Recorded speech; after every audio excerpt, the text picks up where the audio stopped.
A great Thanksgiving. I know you did as well with Ohio State's big victory over Michigan. Actually, it was only 12 years before I was born that Charlie Brown's Christmas debuted, but we'll actually be introducing my 7-month-old to it for the first time tonight. It's a great classic because it actually does focus on the true meaning of Christmas.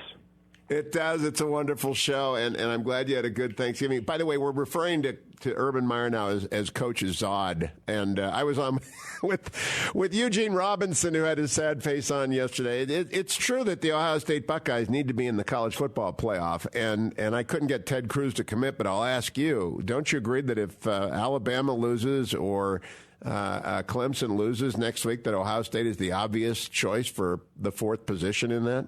Well, Hugh, I'm not sure either one of those teams are going to lose. Can Ohio State be in the new playoff system if they didn't win their conference?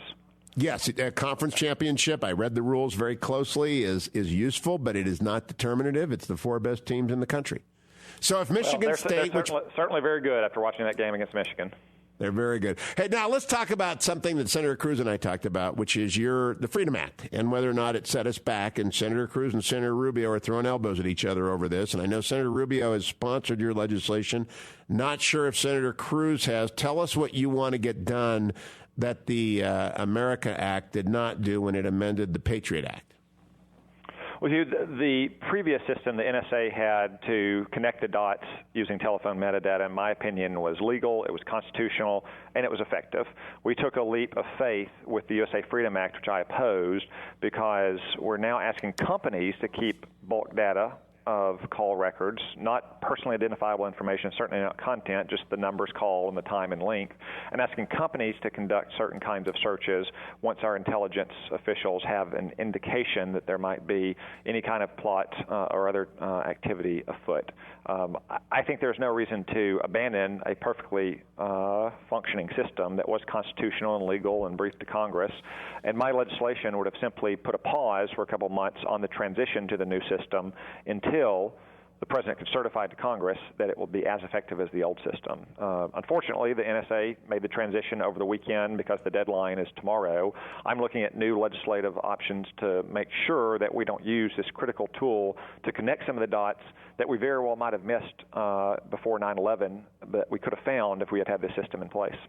Now, here's my concern, and tell me if I've got it right, what I argued to Senator Cruz, and he knows I'm fair. I'm open-minded about this. I don't want to over-collect data. But if we have a Paris-style attack in the United States, we will immediately grab cell phones, and we will want to find who those people are who have either been killed or captured in the course of that. And we'll have to go to the phone companies to ask them as opposed to just logging into the NSA mainframe. Am I right about that? Hugh, let me speak carefully here, since this is still a classified program, even though it was leaked by Edward Snowden. I would simply say that if you want to find a needle in the haystack, you have to have the haystack. And under the new system, the haystack is no longer going to be in the hands of the people who needs it. And therefore, it's going to take a longer time to try to connect the dots, or to use the metaphor, to get to the hay to find the needle in the first place. You see, that's why I oppose the Freedom Act. Yeah, that's my understanding, is that we just said to the phone companies, you guys keep the haystack. And that means someone's got to go to the barn. I mean, it's not out back. And that is time. And how important is time? And there are other. It's not just a matter of time either. There are other real challenges as well. Some of these plots can be very long developing, and it's unclear how long phone companies would actually keep this data.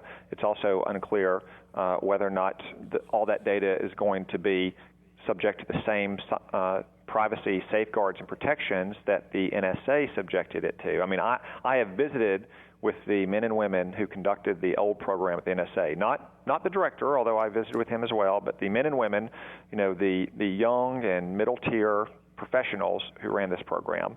And I frankly have more faith in their ability and the safeguards they have in place than a private company who seeks to profit off this data, understandably so.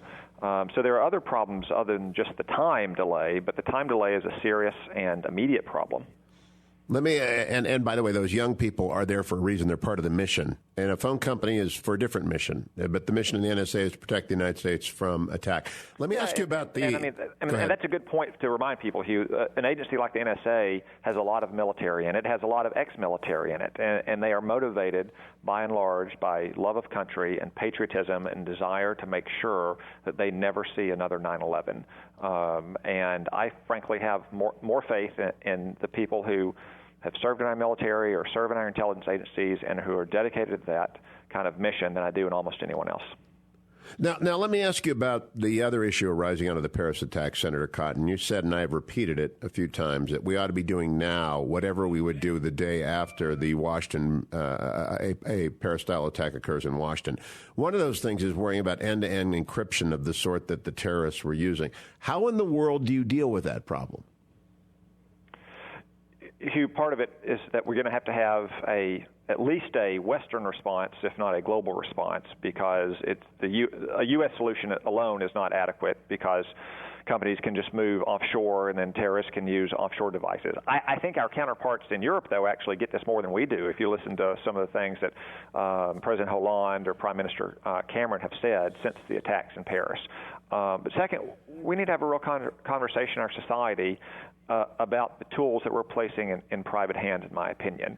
This is not just about terrorism either. I mean, child molesters or child pornography can use end-to-end encryption devices to prey on children. Even with a lawful court order, a company like Apple and other people who use end-to-end encryption cannot provide that information. That a federal judge, independent of politics, has said, yes, this person has probable cause to believe he's committing a crime or is engaged in an act of terrorism. They can't provide that information. We don't allow telephone companies to do that. They are required by law to build a system that allows them to turn that over to the federal government or state government once the independent judge has issued a court order. Hugh Hewitt, I was just listening to a report that there's an imminent threat against our embassy in Kabul, Afghanistan. We'll keep you posted as that goes on. Senator Tom Cotton, welcome back. When we went to break, we were talking about end-to-end encryption. Can you just explain to people what we're talking about here and why this matters so much? Yeah, so end-to-end encryption means that if I send you a text message or you make a phone call to me, there's no way to access the content of that information, even with a lawful court order. So some of your viewers or some of your listeners, Hugh, may have watched The Wire, the old HBO series about the drug and law enforcement cat and mouse games in Baltimore. It's called The Wire because they got a wiretap on the telephones that the drug gangs were using. Well, telephone companies are required to maintain the capability to provide that kind of access to content, subject to a lawful court order. Right now, encryption devices or apps, and I won't say their names to promote their use, but encryption devices or other kinds of apps don't have that capability. So even if you take a lawful court order to the game maker or the device manufacturer or the app designer and say, please give us access to this suspected terrorist or this suspected child pornographer or this suspected kidnapper's text messages, the response will be, we can't do that. And I think that's very worrisome, not just for terrorism, but for law enforcement and for the safety of private civilians from criminals in America. Now, there are valid concerns that if you build that kind of capability in the system, it could be exploited by, say, Russian hackers or cyber gangs. But I think that that's something that, as a society with the best brains in the world addressing the problem, we should be able to solve. But we need to have the ability to get that information subject to a lawful court order or for a terrorist investigation. Good luck in pursuing that. And Senator Tom Cotton.